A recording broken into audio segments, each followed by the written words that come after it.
Nagkasunog sa isang residential area sa Quiapo, Maynila kagabi.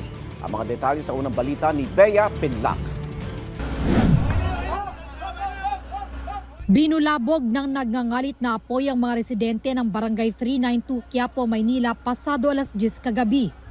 Ang 20 anyos na si Rasha, wala pa raw sa bahay noon kaya dali-daling umuwi ng mabalitaan ng sunog. May baby po sa bahay namin. Tapos may senior po, tsaka yung asawa po ng tatay ko, bulog po. Kaya nung nalaman po may sunog sa amin, tumakbo po kami kahit buntis po ako. Kasi natatakot po kami sa mga kasama namin eh. Ang ilan sa mga inuna nilang isinalba ang alaga nilang aso, Biblia at mga imahen sa altar. Ang 76 anyos naman na si Nanay Globy, nakayapak ng lumikas mula sa nasusunog nilang bahay. Inila na nila ako palabas. Wala na kaming naisalba kahit ano. Wala talagang natira. Parang nangihina ako na pati mga yan, iyakan ng iyak sa akin. Anong gagawin ko naman? Pati ako kinakabahan. Hindi ko po alam kung anong mangyayari. At bahala na yung taas.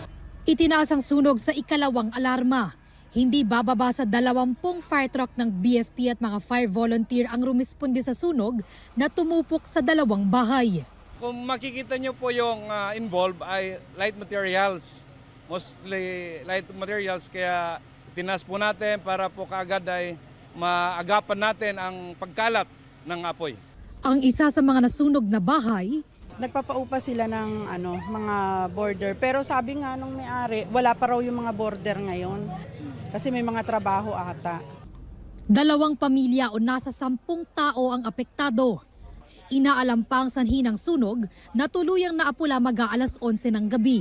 Nakikipag-ugnayan na rin ang DSWD sa pamunuan ng barangay at sa mga nasunugan para mag-abot ng tulong.